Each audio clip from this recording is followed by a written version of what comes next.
യോശുവ അധ്യായം 1. യഹോവയുടെ ദാസനായ മോശയുടെ മരണശേഷം യഹോവ നൂന്റെ മകനായി മോശയുടെ ശുശ്രൂഷകനായ യോശുവയോട് അരുളി ചെയ്തത്: എൻ്റെ ദാസനായ മോശ മരിച്ചു. ആകയാൽ നീയും ഈ ജനമൊക്കെയും പുറപ്പെട്ട് യോർദാൻ അക്കരെ ഞാൻ ഇസ്രായേൽ മക്കൾക്ക് കൊടുക്കുന്ന ദേശത്തേക്ക് കടന്നു പോകുവിൻ. നിങ്ങളുടെ ഉള്ളങ്കാൽ ചവിട്ടുന്ന സ്ഥലമൊക്കെയും ഞാൻ മോശയോട് കൽപ്പിച്ചതുപോലെ നിങ്ങൾക്ക് തന്നിരിക്കുന്നു. മരുഭൂമിയും ഈ ലെബാനോനും തുടങ്ങി ഫ്രാത്ത് എന്ന മഹാനദി വരെയും ഹിത്യരുടെ ദേശമൊക്കെയും പടിഞ്ഞാറ് മഹാസമുദ്രം വരെയും നിങ്ങളുടെ അതിരായിരിക്കും. നിന്റെ ജീവകാലത്തൊരിക്കലും ഒരു മനുഷ്യനും നിന്റെ നേരെ നിൽക്കയില്ല. ഞാൻ മോശയോട് കൂടെ ഇരുന്നതുപോലെ നിന്നോട് കൂടെയും ഇരിക്കും. ഞാൻ നിന്നെ കൈവിടുകയില്ല, ഉപേക്ഷിക്കുകയുമില്ല. ഉറപ്പും ധൈര്യവും ഉള്ളവനായിരിക്കാം. ഞാൻ അവർക്ക് കൊടുക്കുമെന്ന് അവരുടെ പിതാക്കന്മാരോട് സത്യം ചെയ്ത ദേശം നീ ഈ ജനത്തിന് അവകാശമായി വിഭാഗിക്കും.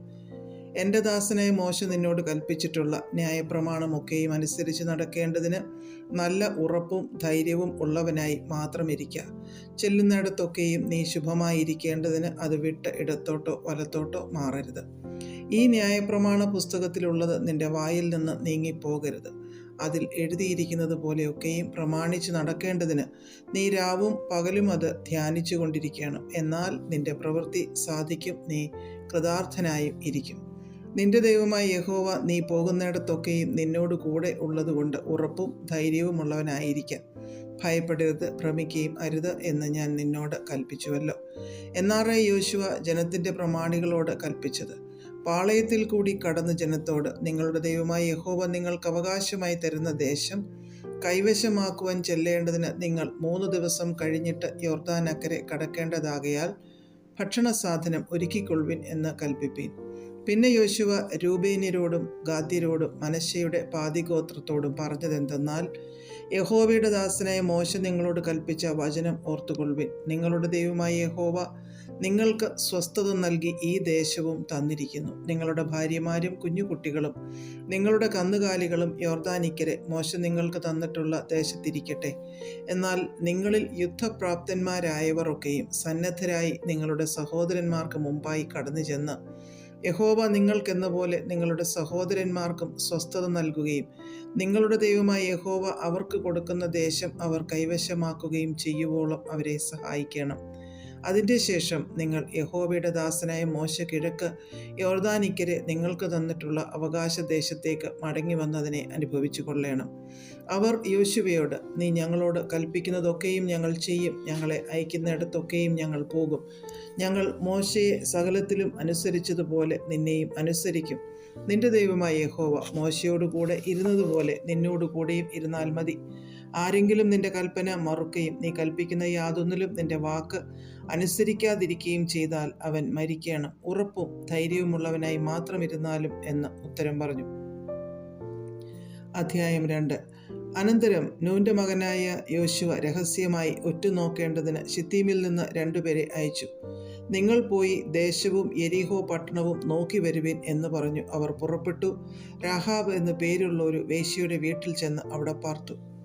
ഇസ്രായേൽ മക്കളിൽ ചിലർ ദേശത്തെ ശോധന ചെയ്യുവാൻ രാത്രിയിൽ ഇവിടെ വന്നിരിക്കുന്നു എന്ന് യെരിഹോ രാജാവിന് അറിവ് കിട്ടി. യെരിഹോ രാജാവ് രാഹാബിൻ്റെ അടുക്കൽ ആളയച്ചു: നിന്റെ അടുക്കൽ വന്ന് വീട്ടിൽ കയറിയിരിക്കുന്ന മനുഷ്യരെ പുറത്തിറക്കി തരിക. അവർ ദേശമൊക്കെയും ഒറ്റുനോക്കുവാൻ വന്നവരാകുന്നു എന്ന് പറയിച്ചു. ആ സ്ത്രീ അവരെ 2 പേരെയും കൂട്ടിക്കൊണ്ടുപോയി ഒളിപ്പിച്ചിട്ട്, അവർ എൻ്റെ അടുക്കൽ വന്നിരുന്നു, എങ്കിലും എവിടുത്തുകാർ എന്ന് ഞാൻ അറിഞ്ഞില്ല. ഇരുട്ടായപ്പോൾ പട്ടണവാതിൽ അടയ്ക്കുന്ന സമയത്ത് അവർ പുറപ്പെട്ടു പോയി. എവിടേക്ക് പോയി എന്ന് ഞാൻ അറിയുന്നില്ല.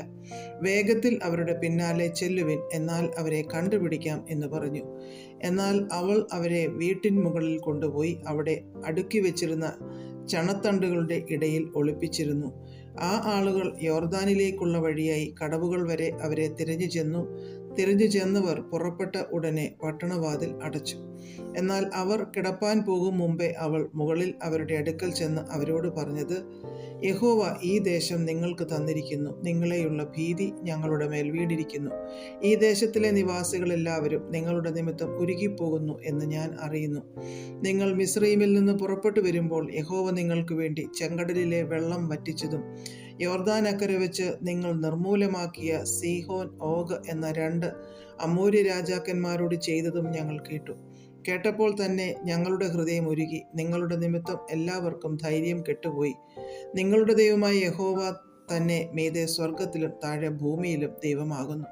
ആകയാൽ ഞാൻ നിങ്ങളോട് ദയ ചെയ്യുക കൊണ്ട് നിങ്ങളും എൻ്റെ പിതൃഭവനത്തോട് ദയ ചെയ്ത് എൻ്റെ അപ്പനെയും അമ്മയെയും എൻ്റെ സഹോദരന്മാരെയും സഹോദരിമാരെയും അവർക്കുള്ള സകലത്തെയും ജീവനോടെ രക്ഷിച്ച് ഞങ്ങളുടെ ജീവനെ മരണത്തിൽ നിന്ന് വിടുവിക്കുമെന്ന് യഹോവയെ ചൊല്ലി എന്നോട് സത്യം ചെയ്യുകയും ഉറപ്പുള്ള ഒരു ലക്ഷ്യം തരികയും വേണം. അവർ അവളോട്, ഞങ്ങളുടെ ഈ കാര്യം നിങ്ങൾ അറിയിക്കാതെ ഇരുന്നാൽ നിങ്ങളുടെ ജീവന് പകരം ഞങ്ങളുടെ ജീവൻ വെച്ചുകൊടുക്കും. യഹോവ ഈ ദേശം ഞങ്ങൾക്ക് തരുമ്പോൾ ഞങ്ങൾ നിന്നോട് ദയയും വിശ്വസ്തതയും കാണിക്കും എന്ന് ഉത്തരം പറഞ്ഞു. എന്നാറെ അവൾ അവരെ കിളിവാതിലിലൂടെ ഒരു കയറ് കെട്ടി ഇറക്കി. അവളുടെ വീട് കോട്ടമതിലിന്മേൽ ആയിരുന്നു. അവൾ മതിലിന്മേൽ പാർത്തിരുന്നു. അവൾ അവരോട്, തിരിഞ്ഞുപോയവർ നിങ്ങളെ കണ്ടുപിടിക്കാതിരിക്കേണ്ടതിന് നിങ്ങൾ പർവ്വതത്തിൽ കയറി അവർ മടങ്ങിപ്പോരുവോളം 3 ദിവസം അവിടെ ഒളിച്ചിരിപ്പിൻ. അതിൻ്റെ ശേഷം നിങ്ങളുടെ വഴിക്ക് പോകാം എന്ന് പറഞ്ഞു. അവർ അവളോട് പറഞ്ഞത്, ഞങ്ങൾ ഈ ദേശത്ത് വരുമ്പോൾ നീ ഞങ്ങളെ ഇറക്കിവിട്ട ഈ കിളിവാതിൽക്കൽ ഈ ചുവപ്പ് ചരട് കെട്ടുകയും നിന്റെ അപ്പനെയും അമ്മയെയും സഹോദരന്മാരെയും പിതൃഭവനത്തെയൊക്കെയും നിന്റെ അടുക്കൽ വീട്ടിൽ വരുത്തിക്കൊള്ളുകയും വേണം. അല്ലെങ്കിൽ നീ ഞങ്ങളെ കൊണ്ട് ചെയ്യിച്ച സത്യത്തിൽ നിന്ന് ഞങ്ങൾ ഒഴിവുള്ളവരാകും. ആരെങ്കിലും വീട്ടുവാതിലിന് പുറത്തിറങ്ങിയാൽ അവൻ്റെ രക്തം അവൻ്റെ തലമേൽ ഇരിക്കും. ഞങ്ങൾ കുറ്റമില്ലാത്തവർ ആകും. നിന്നോടുകൂടെ വീട്ടിലിരിക്കുമ്പോൾ വല്ലവനും അവൻ്റെ മേൽ കൈവച്ചാൽ അവൻ്റെ രക്തം ഞങ്ങളുടെ തലമേലിരിക്കും. എന്നാൽ നീ ഞങ്ങളുടെ കാര്യം അറിയിച്ചാൽ നീ ഞങ്ങളെ കൊണ്ട് ചെയ്യിച്ച സത്യത്തിൽ നിന്ന് ഞങ്ങൾ ഒഴിവുള്ളവർ ആകും. അതിന് അവൾ, നിങ്ങൾ പറഞ്ഞതുപോലെ ആകട്ടെ എന്ന് പറഞ്ഞു അവരെ അയച്ചു. അങ്ങനെ അവർ പോയി. അവൾ ആ ചുവപ്പ് ചരട് കിളിവാതിൽക്കൽ കെട്ടി. അവർ പുറപ്പെട്ടു പർവ്വതത്തിൽ ചെന്നു. തിരഞ്ഞുപോയവർ മടങ്ങിപ്പോരും വരെ 3 ദിവസം അവിടെ താമസിച്ചു. തിരഞ്ഞുപോയവർ വഴിനീളെ അവരെ അന്വേഷിച്ചു, കണ്ടില്ലതാനും. അങ്ങനെ അവർ ഇരുവരും പർവ്വതത്തിൽ നിന്നിറങ്ങി അക്കരെ കടന്നു നൂന്റെ മകനായ യോശുവയുടെ അടുക്കൽ ചെന്ന് തങ്ങൾക്ക് സംഭവിച്ചതൊക്കെയും അവനെ അറിയിച്ചു. യഹോവ ദേശമൊക്കെയും നമ്മുടെ കയ്യിൽ ഏൽപ്പിച്ചിരിക്കുന്നു. നിശ്ചയം ദേശത്തിലെ നിവാസികളെല്ലാവരും നമ്മുടെ നിമിത്തം ഉരുകിപ്പോകുന്നു എന്ന് അവർ യോശുവയോട് പറഞ്ഞു. അധ്യായം 3. അനന്തരം യോശുവ അതികാലത്ത് എഴുന്നേറ്റ് അവനും ഇസ്രായേൽ മക്കൾ എല്ലാവരും ശിത്തീമിൽ നിന്ന് പുറപ്പെട്ട് യോർദാനരികെ വന്ന് മറുകര കടക്കും മുമ്പേ അവിടെ താമസിച്ചു. 3 ദിവസം കഴിഞ്ഞിട്ട് പ്രമാണികൾ പാളയത്തിൽ കൂടി നടന്ന് ജനത്തോട് കൽപ്പിച്ചതെന്തെന്നാൽ, നിങ്ങളുടെ ദൈവമായ യഹോവയുടെ നിയമപ്പെട്ടകത്തെയും അതിനെ ചുമക്കുന്ന ലേവ്യരായ പുരോഹിതന്മാരെയും നിങ്ങൾ കാണുമ്പോൾ നിങ്ങളുടെ സ്ഥലം വിട്ടു പുറപ്പെട്ട് അതിൻ്റെ പിന്നാലെ ചെല്ലണം. എന്നാൽ നിങ്ങൾക്കും അതിനും ഇടയിൽ 2000 മുഴം അകലം ഉണ്ടായിരിക്കണം. അതിനോടടുക്കരുത്. അങ്ങനെ നിങ്ങൾ പോകേണ്ടുന്ന വഴിയറിയും. ഈ വഴിക്ക് നിങ്ങൾ മുമ്പേ പോയിട്ടില്ലല്ലോ. പിന്നെ യോശുവ ജനത്തോട്, നിങ്ങളെ തന്നെ ശുദ്ധീകരിപ്പിൻ. യഹോവ നാളെ നിങ്ങളുടെ ഇടയിൽ അതിശയം പ്രവർത്തിക്കും എന്ന് പറഞ്ഞു. പുരോഹിതന്മാരോട് യോശുവ, നിങ്ങൾ നിയമപ്പെട്ടകം എടുത്ത് ജനത്തിന് മുമ്പായി അക്കരെ കടപ്പിൻ എന്ന് പറഞ്ഞു. അങ്ങനെ അവർ നിയമപ്പെട്ടകം എടുത്തു ജനത്തിന് മുമ്പായി നടന്നു. പിന്നെ യഹോവ യോശുവയോട്, ഞാൻ മോശയോടുകൂടെ ഇരുന്നതുപോലെ നിന്നോടുകൂടെയും ഇരിക്കും എന്ന് ഇസ്രായേൽ എല്ലാം അറിയേണ്ടതിന് ഞാൻ ഇന്ന് അവർ കാൺകെ നിന്നെ വലിയവനാക്കുവാൻ തുടങ്ങും. നിയമപ്പെട്ടകം ചുമക്കുന്ന പുരോഹിതന്മാർ യോർദാനിലെ വെള്ളത്തിൻ്റെ വക്കത്തെത്തുമ്പോൾ യോർദാനിൽ നിൽപ്പാൻ കൽപ്പിക്ക എന്ന് അരുളി ചെയ്തു. യോശുവ ഇസ്രായേൽ മക്കളോട്, ഇവിടെ വന്ന് നിങ്ങളുടെ ദൈവമായ യഹോവയുടെ വചനം കേൾപ്പിൻ എന്ന് പറഞ്ഞു. യോശുവ പറഞ്ഞതെന്തെന്നാൽ, ജീവനുള്ള ദൈവം നിങ്ങളുടെ ഇടയിലുണ്ട്. അവൻ നിങ്ങളുടെ മുമ്പിൽ നിന്ന് കനാന്യർ, ഹിത്യർ, ഹിവ്യർ, പെരിസ്യർ, ഗിർഗശ്യർ, അമോര്യർ, യബൂസ്യർ എന്നിവരെ നീക്കിക്കളയും എന്ന് നിങ്ങൾ ഇതിനാൽ അറിയും. ഇതാ, സർവ്വഭൂമിക്കും നാഥനായവൻ്റെ നിയമപ്പെട്ടകം നിങ്ങൾക്ക് മുമ്പായി യോർദാനിലേക്ക് കടക്കുന്നു. ആകയാൽ ഓരോ ഗോത്രത്തിൽ നിന്ന് ഓരോ ആൾ വീതം ഇസ്രായേൽ ഗോത്രങ്ങളിൽ നിന്ന് 12 ആളെ കൂട്ടുവിൻ. സർവ്വഭൂമിയുടെയും നാഥനായ യഹോവയുടെ പെട്ടകം ചുമക്കുന്ന പുരോഹിതന്മാരുടെ ഉള്ളങ്കാൽ യോർദാനിലെ വെള്ളത്തിൽ ചവിട്ടുമ്പോൾ ഉടനെ യോർദാനിലെ വെള്ളം 2ആയി പിരിഞ്ഞിട്ട് മേൽ നിന്നൊഴുകുന്ന വെള്ളം ചിറ പോലെ നിൽക്കും. അങ്ങനെ ജനം യോർദാൻ അക്കരെ കടപ്പാൻ തങ്ങളുടെ കൂടാരങ്ങളിൽ നിന്ന് പുറപ്പെട്ടു. നിയമപ്പെട്ടകം ചുമക്കുന്ന പുരോഹിതന്മാർ ജനത്തിന് മുമ്പായി പെട്ടകം ചുമന്നുകൊണ്ട് യോർദാൻ അരികെ വന്നു. കൊയ്ത്തുകാലത്തൊക്കെയും യോർദാൻ തീരമെല്ലാം കവിഞ്ഞൊഴുകും. പെട്ടകം ചുമന്ന പുരോഹിതന്മാരുടെ കാൽ വെള്ളത്തിൻ്റെ വക്കത്ത് മുങ്ങിയപ്പോൾ മേൽ വെള്ളത്തിൻ്റെ ഒഴുക്ക് നിന്നു. സരേദാന് സമീപത്തുള്ള ആദാം പട്ടണത്തിനരികെ ബഹുദൂരത്തോളം ചിറ പോലെ പൊങ്ങി. അരാബയിലെ കടലായ ഉപ്പുകടലിലേക്ക് ഒഴുകിയ വെള്ളം വാർന്നുപോയി. ജനം യെരിഹോവിന് നേരെ മറുകര കടന്നു. യഹോവയുടെ നിയമപ്പെട്ടകം ചുമന്ന പുരോഹിതന്മാർ യോർദാന്റെ നടുവിൽ ഉണങ്ങിയ നിലത്ത് ഉറച്ചു നിന്നു. ഇസ്രായേൽ ജനമൊക്കെയും യോർദാൻ കടന്നു തീരുവോളം ഉണങ്ങിയ നിലത്തുകൂടി തന്നെ നടന്നുപോയി. അധ്യായം 4. ജനമൊക്കെയും യോർദാൻ കടന്നു തീർന്ന ശേഷം യഹോവ യോശുവയോട് കൽപ്പിച്ചതെന്തെന്നാൽ, നിങ്ങൾ ഓരോ ഗോത്രത്തിൽ നിന്ന് ഓരോ ആൾ വീതം ജനത്തിൽ നിന്ന് 12 പേരെ കൂട്ടി അവരോട്, യോർദാന്റെ നടുവിൽ പുരോഹിതന്മാരുടെ കാൽ ഉറച്ചു നിന്ന സ്ഥലത്ത് നിന്ന് 12 കല്ലെടുത്ത് കരയ്ക്ക് കൊണ്ടുവന്ന് ഈ രാത്രി നിങ്ങൾ പാർക്കുന്ന സ്ഥലത്ത് വെപ്പാൻ കൽപ്പിപ്പീൻ. അങ്ങനെ യോശുവ ഇസ്രായേൽ മക്കളുടെ ഓരോ ഗോത്രത്തിൽ നിന്ന് ഓരോ ആൾ വീതം നിയമിച്ചിരുന്ന 12 പേരെ വിളിച്ചു. യോശുവ അവരോട് പറഞ്ഞത്, യോർദാന്റെ നടുവിൽ നിങ്ങളുടെ ദൈവമായ യഹോവയുടെ പെട്ടകത്തിന് മുമ്പിൽ ചെന്ന് ഇസ്രായേൽ മക്കളുടെ ഗോത്രസംഖ്യയ്ക്കൊത്തവണ്ണം നിങ്ങളിൽ ഓരോരുത്തൻ ഓരോ കല്ല് ചുമലിലെടുക്കണം. ഇത് നിങ്ങളുടെ ഇടയിൽ ഒരു അടയാളമായിരിക്കണം. ഈ കല്ല് എന്ത് എന്ന് നിങ്ങളുടെ മക്കൾ വരുംകാലത്ത് ചോദിക്കുമ്പോൾ, യോർദാനിലെ വെള്ളം യഹോവയുടെ നിയമപ്പെട്ടകത്തിന്റെ മുമ്പിൽ 2 പിരിഞ്ഞത് നിമിത്തം തന്നെ എന്ന് അവരോട് പറയണം. അത് യോർദാനെ കടന്നപ്പോൾ യോർദാനിലെ വെള്ളം 2 പിരിഞ്ഞതുകൊണ്ട് ഈ കല്ല് ഇസ്രായേൽ മക്കൾക്ക് എന്നേക്കും ജ്ഞാപകമായിരിക്കണം. യോശുവ കൽപ്പിച്ചതുപോലെ ഇസ്രായേൽ മക്കൾ ചെയ്തു. യഹോവ യോശുവയോട് കൽപ്പിച്ചതുപോലെ ഇസ്രായേൽ മക്കളുടെ ഗോത്രസംഖ്യയ്ക്കൊത്തവണ്ണം 12 കല്ല് യോർദാന്റെ നടുവിൽ നിന്ന് എടുത്ത് തങ്ങൾ പാർത്ത സ്ഥലത്ത് കൊണ്ടുപോയി വെച്ചു. യോർദാന്റെ നടുവിലും നിയമപ്പെട്ടകം ചുമന്ന പുരോഹിതന്മാരുടെ കാൽ നിന്ന സ്ഥലത്ത് യോശുവ 12 കല്ല് നാട്ടി. അവ ഇന്നുവരെ അവിടെയുണ്ട്. മോശ യോശുവയോട് കൽപ്പിച്ചതൊക്കെയും ജനത്തോട് പറവാൻ യഹോവ യോശുവയോട് കൽപ്പിച്ചതൊക്കെയും ചെയ്തു തീരുവോളം പെട്ടകം ചുമന്ന പുരോഹിതന്മാർ യോർദാന്റെ നടുവിൽ നിന്നു. ജനം വേഗത്തിൽ മറുകര കടന്നു. ജനമൊക്കെയും കടന്നു തീർന്നപ്പോൾ ജനം കാൺകെ യഹോവയുടെ പെട്ടകവും പുരോഹിതന്മാരും മറുകര കടന്നു. മോശ കൽപ്പിച്ചിരുന്നതുപോലെ രൂബേന്യരും ഗാദ്യരും മനശ്ശെയുടെ പാതി ഗോത്രവും ഇസ്രായേൽ മക്കൾക്ക് മുമ്പായി യുദ്ധസന്നദ്ധരായി കടന്നു. ഏകദേശം 40,000 പേർ യുദ്ധസന്നദ്ധരായി യഹോവയുടെ മുമ്പാകെ യുദ്ധത്തിന് യെരിഹോ സമഭൂമിയിൽ കടന്നു. അന്ന് യഹോവ യോശുവയെ എല്ലാ ഇസ്രായേലിൻ്റെയും മുമ്പാകെ വലിയവനാക്കി. അവർ മോശയെ ബഹുമാനിച്ചതുപോലെ അവനെയും അവൻ്റെ ആയുഷ്കാലമൊക്കെയും ബഹുമാനിച്ചു. യഹോവ യോശുവയോട്, സാക്ഷ്യപ്പെട്ടകം ചുമക്കുന്ന പുരോഹിതന്മാരോട് യോർദാനിൽ നിന്ന് കയറുവാൻ കൽപ്പിക്ക എന്ന് അരുളി ചെയ്തു. അങ്ങനെ യോശുവ പുരോഹിതന്മാരോട് യോർദാനിൽ നിന്ന് കയറുവാൻ കൽപ്പിച്ചു. യഹോവയുടെ സാക്ഷ്യപ്പെട്ടകം ചുമക്കുന്ന പുരോഹിതന്മാർ യോർദാന്റെ നടുവിൽ നിന്ന് കയറി. പുരോഹിതന്മാരുടെ ഉള്ളങ്കാൽ കരയ്ക്ക് പൊക്കി വെച്ച ഉടനെ യോർദാനിലെ വെള്ളം വീണ്ടും അതിൻ്റെ സ്ഥലത്തേക്ക് വന്നു മുമ്പിലത്തെ പോലെ തീരം കവിഞ്ഞൊഴുകി. 1-ാം മാസം 10-ാം തീയതി ജനം യോർദാനിൽ നിന്ന് കയറി യെരിഹോവിൻ്റെ കിഴക്കേ അതിരിലുള്ള ഗിൽഗാലിൽ പാളയമിറങ്ങി. യോർദാനിൽ നിന്ന് എടുത്ത 12 കല്ല് യോശുവ ഗിൽഗാലിൽ നാട്ടി. ഇസ്രായേൽ മക്കളോട് പറഞ്ഞതെന്തെന്നാൽ, ഈ കല്ല് എന്ത് എന്ന് വരുംകാലത്ത് നിങ്ങളുടെ മക്കൾ പിതാക്കന്മാരോട് ചോദിച്ചാൽ, ഇസ്രായേൽ ഉണങ്ങിയ നിലത്തുകൂടി ഈ യോർദാൻ ഇക്കരെ കടന്നു എന്ന് നിങ്ങളുടെ മക്കളോട് പറയണം. ഭൂമിയിലെ സകല ജാതികളും യഹോവയുടെ കൈ ശക്തിയുള്ളതെന്നറിഞ്ഞ് നിങ്ങളുടെ ദൈവമായ യഹോവയെ എന്നേക്കും ഭയപ്പെടേണ്ടതിന് ഞങ്ങൾ ഇക്കരെ കടപ്പാൻ തക്കവണ്ണം നിങ്ങളുടെ ദൈവമായ യഹോവ ഞങ്ങളുടെ മുമ്പിൽ ചെങ്കടൽ വറ്റിച്ചു കളഞ്ഞതുപോലെ നിങ്ങൾ ഇക്കരെ കടപ്പാൻ തക്കവണ്ണം നിങ്ങളുടെ ദൈവമായ യഹോവ നിങ്ങളുടെ മുമ്പിൽ യോർദാനിലെ വെള്ളം വറ്റിച്ചു കളഞ്ഞു. അധ്യായം 5.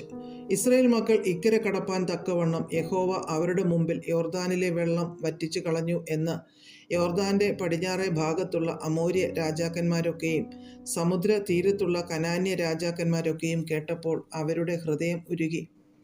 ഇസ്രായേൽ മക്കളുടെ നിമിത്തം അവരിൽ അശേഷം ചൈതന്യമില്ലാതെയായി. അക്കാലത്ത് യഹോവ യോശുവയോട് തീക്കല്ലുകൊണ്ട് കത്തിയുണ്ടാക്കി ഇസ്രായേൽ മക്കളെ രണ്ടാമതും പരിച്ഛേദന ചെയ്യുകയെന്ന് കൽപ്പിച്ചു.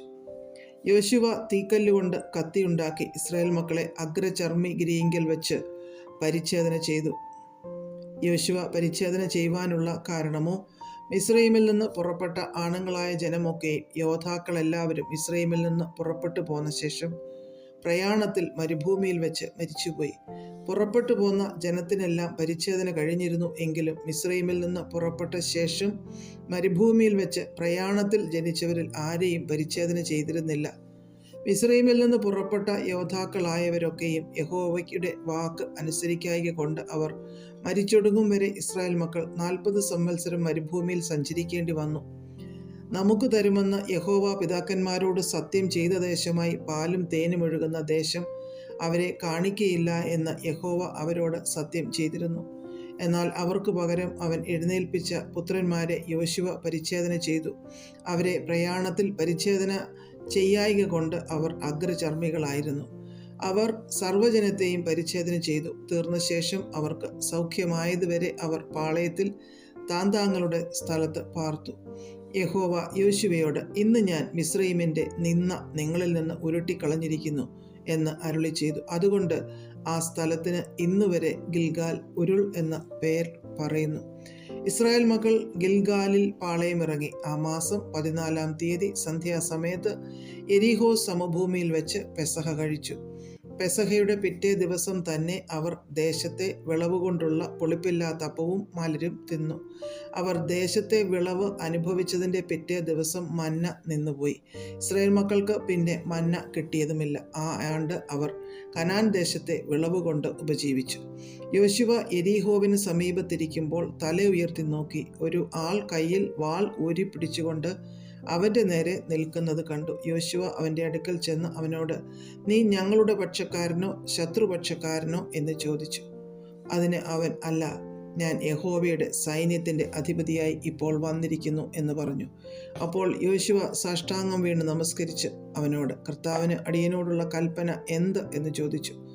യഹോവയുടെ സൈന്യത്തിൻ്റെ അധിപതി യോശുവയോട്, നിന്റെ കാലിൽ നിന്ന് ചെരുപ്പ് അഴിച്ചു കളക, നീ നിൽക്കുന്ന സ്ഥലം വിശുദ്ധമാകുന്നു എന്ന് പറഞ്ഞു. യോശുവ അങ്ങനെ ചെയ്തു. അധ്യായം 6. എന്നാൽ യെരിഹോവിനെ ഇസ്രായേൽ മക്കളുടെ നിമിത്തം അടച്ച് ഉറപ്പാക്കിയിരുന്നു. ആരും പുറത്തിറങ്ങിയില്ല, അകത്ത് കയറിയതുമില്ല. യഹോവ യോശുവയോട് കൽപ്പിച്ചത്, ഞാൻ യെരിഹോവിനെയും അതിൻ്റെ രാജാവിനെയും യുദ്ധവീരന്മാരെയും നിന്റെ കയ്യിൽ ഏൽപ്പിച്ചിരിക്കുന്നു. നിങ്ങളിൽ യോദ്ധാക്കളായ എല്ലാവരും ഒരു വട്ടം പട്ടണത്തെ ചുറ്റി നടക്കണം. ഇങ്ങനെ 6 ദിവസം ചെയ്യണം.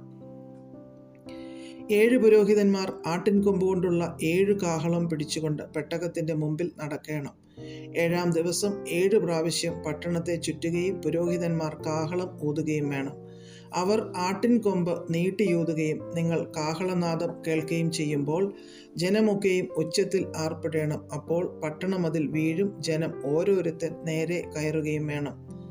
നൂന്റെ മകനായ യോശുവ പുരോഹിതന്മാരെ വിളിച്ച് അവരോട്, നിയമപ്പെട്ടകം എടുപ്പിൻ. 7 പുരോഹിതന്മാർ യഹോവയുടെ പെട്ടകത്തിന് മുമ്പിൽ ആട്ടിൻ കൊമ്പുകൊണ്ടുള്ള 7 കാഹളം പിടിച്ചുകൊണ്ട് നടക്കണം എന്ന് പറഞ്ഞു.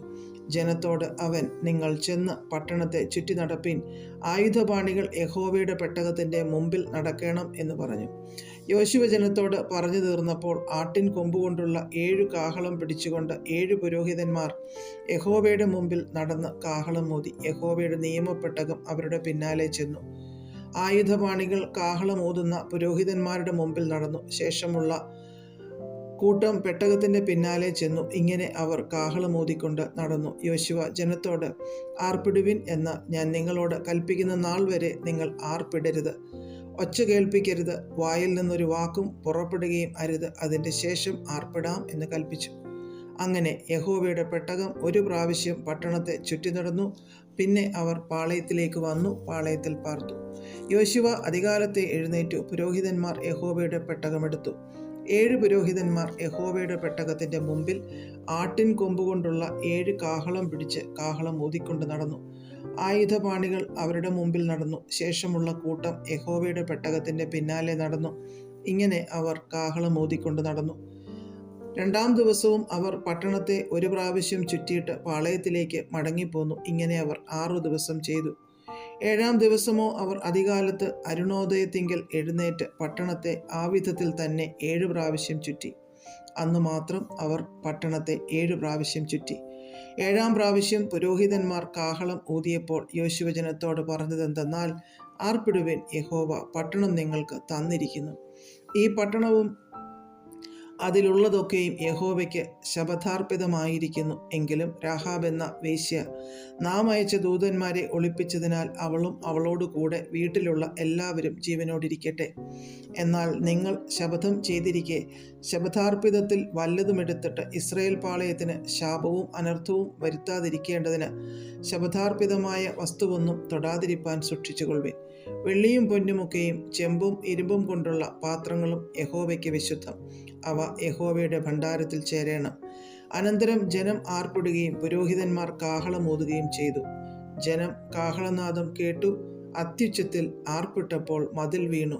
ജനം ഓരോരുത്തൻ നേരെ മുമ്പോട്ട് പട്ടണത്തിലേക്ക് കടന്നു പട്ടണം പിടിച്ചു. പുരുഷൻ, സ്ത്രീ, ബാലൻ, വൃദ്ധൻ, ആട്, മാട്, കഴുത എന്നിങ്ങനെ പട്ടണത്തിലുള്ള സകലത്തെയും അവർ വാളിൻ്റെ വായ്ത്തലയാൽ അശേഷം സംഹരിച്ചു. എന്നാൽ രാജ്യത്തെ ഉറ്റുനോക്കിയ 2 പുരുഷന്മാരോട് യോശുവ, വേശ്യയുടെ വീട്ടിൽ ചെന്ന് അവിടെ നിന്ന് ആ സ്ത്രീയെയും അവൾക്കുള്ള സകലത്തെയും നിങ്ങൾ അവളോട് സത്യം ചെയ്തതുപോലെ പുറത്തു കൊണ്ടുവരുവിൻ എന്ന് പറഞ്ഞു. അങ്ങനെ ഒറ്റുകാരായിരുന്ന യൗവനക്കാർ ചെന്ന് രാഹാബിനെയും അവളുടെ അപ്പനെയും അമ്മയെയും സഹോദരന്മാരെയും അവൾക്കുള്ള സകലത്തെയും പുറത്തു കൊണ്ടുവന്നു. അവളുടെ എല്ലാ ചാർച്ചക്കാരെയും പുറത്തു കൊണ്ടുവന്നു ഇസ്രായേൽ പാളയത്തിന് പുറത്ത് പാർപ്പിച്ചു. പിന്നെ അവർ പട്ടണവും അതിലുള്ളതൊക്കെയും തീ വെച്ച് ചുട്ടുകളഞ്ഞു. എന്നാൽ വെള്ളിയും പൊന്നും ചെമ്പും കൊണ്ട് ഇരുമ്പും കൊണ്ടുമുള്ള പാത്രങ്ങളും അവർ യഹോവയുടെ ആലയത്തിലെ ഭണ്ഡാരത്തിൽ വെച്ചു. എരീഹോവിനെ ഒറ്റുനോക്കുവാൻ അയച്ച ദൂതന്മാരെ രാഹാബ് എന്ന വേശ്യ ഒളിപ്പിച്ചതുകൊണ്ട് യോശുവ അവളെയും അവളുടെ പിതൃഭവനത്തെയും അവൾക്കുള്ള സകലത്തെയും ജീവനോടെ രക്ഷിച്ചു. അവൾ ഇന്നുവരെയും ഇസ്രയേലിൽ പാർക്കുന്നു. അക്കാലത്ത് യോശുവ ശപഥം ചെയ്തു, ഈ എരീഹോ പട്ടണത്തെ പണിയുവാൻ തുനിയുന്ന മനുഷ്യൻ യഹോവയുടെ മുമ്പാകെ ശപിക്കപ്പെട്ടവൻ. അവൻ അതിൻ്റെ അടിസ്ഥാനമിടുമ്പോൾ അവൻ്റെ മൂത്ത മകൻ നഷ്ടമാകും, അതിൻ്റെ കതക് തൊടുക്കുമ്പോൾ ഇളയ മകനും നഷ്ടമാകും എന്ന് പറഞ്ഞു. അങ്ങനെ യഹോവ യോശുവയോട് കൂടെ ഉണ്ടായിരുന്നു. അവൻ്റെ കീർത്തി ദേശത്തെല്ലായിടവും പരന്നു. അധ്യായം 7. എന്നാൽ ഇസ്രായേൽ മക്കൾ ശപഥാർപ്പിത വസ്തു സംബന്ധിച്ച് ഒരു അകൃത്യം ചെയ്തു. യഹൂദ ഗോത്രത്തിൽ സേരഹിൻ്റെ മകനായ സബ്ദിയുടെ മകനായ കർമ്മിയുടെ മകൻ ആഖാൻ ശപഥാർപ്പിത വസ്തുവിൽ ചിലതെടുത്ത് യഹോവയുടെ കോപം ഇസ്രായേൽ മക്കളുടെ നേരെ ജ്വലിച്ചു. യോശുവ എരീഹോവിൽ നിന്ന് ബേഥേലിന് കിഴക്ക് ബേഥാവിൻ്റെ സമീപത്തുള്ള ഹായിയിലേക്ക് ആളുകളെ അയച്ച് അവരോട്, നിങ്ങൾ ചെന്ന് ദേശം ഒറ്റുനോക്കുവിൻ എന്ന് പറഞ്ഞു. അവർ ചെന്ന് ഹായിയെ ഒറ്റുനോക്കി. യോശുവയുടെ അടുക്കൽ മടങ്ങി വന്ന് അവനോട്, ജനമെല്ലാം പോകണമെന്നില്ല, ഹായിയെ ജയിച്ചടക്കുവാൻ 2000-ഓ 3000-ഓ പോയാൽ മതി. സർവ്വജനത്തെയും അവിടേക്ക് അയച്ച് കഷ്ടപ്പെടുത്തേണ്ട, അവർ ആൾ ചുരുക്കമത്രേ എന്ന് പറഞ്ഞു. അങ്ങനെ ജനത്തിൽ ഏകദേശം 3000 പേർ അവിടേക്ക് പോയി. എന്നാൽ അവർ ഹായി പട്ടണക്കാരുടെ മുമ്പിൽ നിന്ന് തോറ്റോടി. ഹായി പട്ടണക്കാർ അവരിൽ 36ഓളം പേരെ കൊന്നു. അവരെ പട്ടണവാതിൽക്കൽ തുടങ്ങി ശെബാരീം വരെ പിന്തുടർന്നു. മലഞ്ചെരിവിൽ വെച്ച് അവരെ തോൽപ്പിച്ചു. അതുകൊണ്ട് ജനത്തിൻ്റെ ഹൃദയം ഉരുകി വെള്ളം പോലെ ആയിത്തീർന്നു. യോശുവ വസ്ത്രം കീറി യഹോവയുടെ പെട്ടകത്തിൻ്റെ മുമ്പിൽ അവനും ഇസ്രായേൽ മൂപ്പന്മാരും തലയിൽ മണ്ണു വാരിയിട്ടുകൊണ്ട് സന്ധ്യ വരെ സാഷ്ടാംഗം വീണുകിടന്നു. അയ്യോ കർത്താവായ യഹോവേ, ഞങ്ങളെ നശിപ്പിപ്പാൻ അമോര്യരുടെ കയ്യിൽ ഏൽപ്പിക്കേണ്ടതിന് നീ ഈ ജനത്തെ യോർദാനിക്കരെ കൊണ്ടുവന്നതെന്ത്? ഞങ്ങൾ യോർദാനക്കരെ പാർത്തിരുന്നെങ്കിൽ മതിയായിരുന്നു.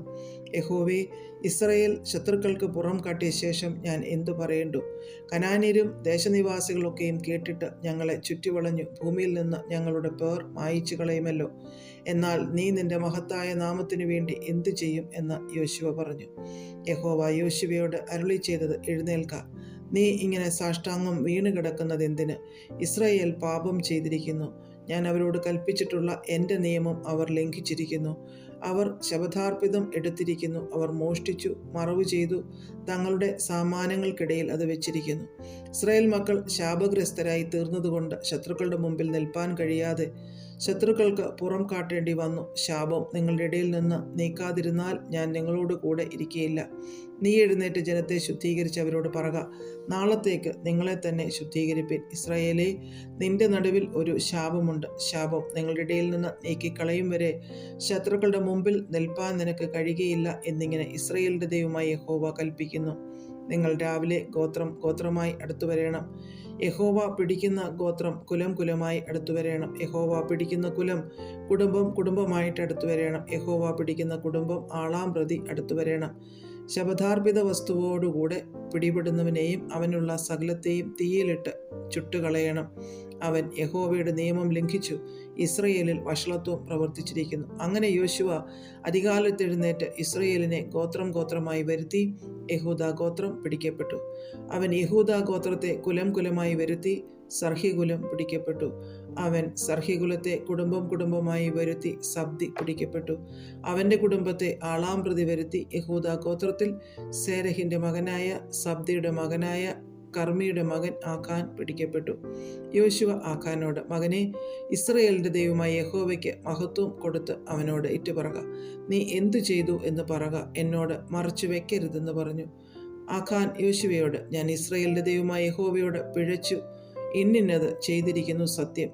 ഞാൻ കൊള്ളയുടെ കൂട്ടത്തിൽ വിശേഷമായൊരു ബാബിലോന്യ മേലങ്കിയും 200 ശെക്കൽ വെള്ളിയും 50 ശെക്കൽ തൂക്കമുള്ള ഒരു പൊൻകട്ടിയും കണ്ടു മോഹിച്ചു എടുത്തു. അവ എൻ്റെ കൂടാരത്തിൻ്റെ നടുവിൽ നിലത്ത് കുഴിച്ചിട്ടിരിക്കുന്നു. വെള്ളി അടിയിലാകുന്നു എന്നുത്തരം പറഞ്ഞു. യോശുവ ദൂതന്മാരെ അയച്ചു. അവർ കൂടാരത്തിൽ ഓടിച്ചെന്നു. കൂടാരത്തിൽ അതും അടിയിൽ വെള്ളിയും കുഴിച്ചിട്ടിരിക്കുന്നത് കണ്ടു. അവർ അവയെ കൂടാരത്തിൽ നിന്ന് എടുത്ത് യോശുവയുടെയും എല്ലാ ഇസ്രായേൽ മക്കളുടെയും അടുക്കൽ കൊണ്ടുവന്നു യഹോവയുടെ സന്നിധിയിൽ വെച്ചു. അപ്പോൾ യോശുവയും എല്ലാ ഇസ്രായേലും കൂടെ സേരഹിൻ്റെ പുത്രനായ ആഖാനെ വെള്ളി, മേലങ്കി, പൊൻകട്ടി, അവൻ്റെ പുത്രന്മാർ, പുത്രിമാർ, അവൻ്റെ കാള, കഴുത, ആട്, കൂടാരം, ഇങ്ങനെ അവനുള്ള സകലവുമായി ആഖോർ താഴ്വരയിൽ കൊണ്ടുപോയി. നീ ഞങ്ങളെ വലച്ചതെന്തിന്? യഹോവ ഇന്ന് നിന്നെ വലയ്ക്കും എന്ന് യോശുവ പറഞ്ഞു. പിന്നെ ഇസ്രായേലെല്ലാം അവനെ കല്ലെറിഞ്ഞു. അവരെ തീയിലിട്ട് ചുട്ടുകളയുകയും കല്ലെറിയുകയും ചെയ്തു. അവൻ്റെ മേൽ അവർ ഒരു വലിയ കൽക്കുന്ന് കൂട്ടി. അതിന്നുവരെ ഇരിക്കുന്നു. ഇങ്ങനെ യഹോവയുടെ ഉഗ്രകോപം മാറി. അതുകൊണ്ട് ആ സ്ഥലത്തിന് ആഖോർ താഴ്വര എന്ന് ഇന്നുവരെ പേർ പറഞ്ഞു വരുന്നു.